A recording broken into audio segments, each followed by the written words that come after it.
थोड्या वेगळ्या पद्धतीचे अंडा करी करत आहोत. बॅचलरसुद्धा सहज करतील इतकी सोपी आहे. काही झंझट नाही, जास्त काम नाही, जास्त पसारा पडणार नाही. एकदम सोप्या पद्धतीने मिक्सरची पण गरज पडणार नाही आहे. तर चला रेसिपीला सुरुवात करूया. इथे 3 मिडियम साईजचे कांदे मी छान बारीक बारीक कापून घेतले आहे आणि थोडंसं लसूण 3-4 लसणाच्या पाकळ्या घेतल्या ते सुद्धा छान बारीक कापून घेतले आहे आणि एक मिडियम साईजचा टमॅटो घेतला आहे. ते आपल्याला बारीक बारीक कापून घ्यायचं आहे आणि कोथिंबीरसुद्धा छान बारीक कट करून घेतली आहे. टमॅटो जास्त आंबट असतील ना तर टमॅटोमधला रस सगळा काढून मगच टमॅटो वापरायचे. आता एक पसरट पॅन घेतला आहे, त्याच्यामध्ये कांदे टाकले आहेत. कांदे थोडेसे हलकेसे पहिले भाजून घेतले आहे आणि नंतर 2 चमचे तेल टाकलं आहे. तर रेसिपी खूप सोपी आहे, खरंच तुम्ही नक्की ट्राय करा. खूप मस्त लागते, चपाती असो पराठा असो कशासोबत पण खूपच छान लागते. तर आता ह्याच्यामध्ये टमॅटो टाकला आहे आणि लसूण टाकला आहे. हे सुद्धा छान व्यवस्थित फ्राय करून घ्यायचं आहे, परतून घ्यायचं आहे आपल्याला. तर पटकन टमॅटो आणि कांदा शिजण्यासाठी म्हणजे पटकन शिजण्यासाठी याच्यामध्ये थोडंसं मीठ टाकलं आहे आणि मग छान मिक्स केलं आहे. याच्यामध्ये थोडेसे आपले मसाले टाकले आहेत. 1 चमचा लाल तिखट, थोडंसं धने पावडर आणि थोडंसं गरम मसाला टाकला आहे. हे सुद्धा छान मिक्स करून घेतलं आहे. आता याच्यामध्येच हे लवकर शिजण्यासाठी याच्यामध्ये थोडंसं गरम पाणी टाकलं आहे, कारण नाहीतर पाणी नाही टाकलं तर थोडे अद्रकाचे कांदे आणि टमॅटो राहतात. पण थोडंसं गरम पाणी टाकलं आणि छान मिक्स करून घेतलं आहे आणि थोडंसं पळीनं मॅश करायचं आहे, म्हणजे छान कांदे आणि टमॅटो छान बारीक बारीक होतात. आता छान ग्रेव्ही छान मिळून येण्यासाठी ह्याच्यामध्ये 1 चमचा बेसन टाकलं आहे आणि बेसनसुद्धा छान आपल्याला तेलामध्ये परतून घ्यायचं आहे. आधी एका साईडला कांदे आणि टमॅटो एका साईडला करायचे आणि मग एका साईडला बेसन टाकायचं आणि मग नंतर छान परतून झाले की सगळे हे मिक्स करायचं आहे. या पद्धतीनं बघू शकता.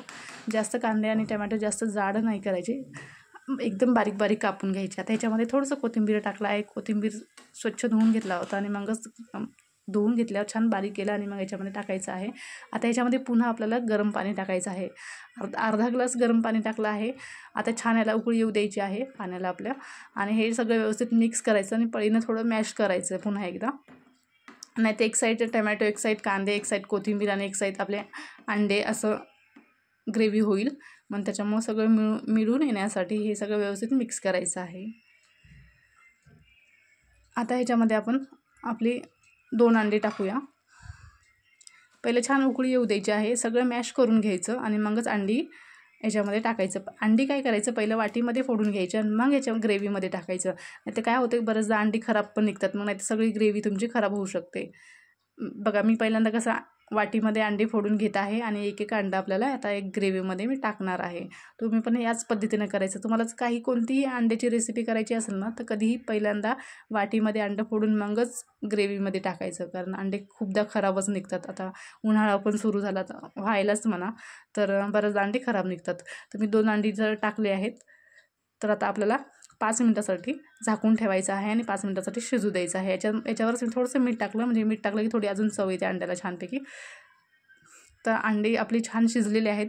ते चाकूने एकदा चेक करायचं, जर चाकूला लागलं असेल अंडी तर कच्चे आहेत, जर नसतील लागले तर आपले अंडे छान शिजलेले आहेत. आता प्लेटमध्ये काढून घेऊया. आपली ग्रेव्ही तयार आहे. ही अंडा करी खूप मस्त झाली होती, खूप मस्त एकदम छान झाली होती. खरंच ट्राय करा. आता ह्याच पद्धतीनं प्लेटमध्ये काढून घ्यायची आहे आणि गरमागरम खायची. कशासोबत पण खाऊ शकता, छानच लागते. रेसिपी कशी वाटली नक्की सांगा. Okay bye.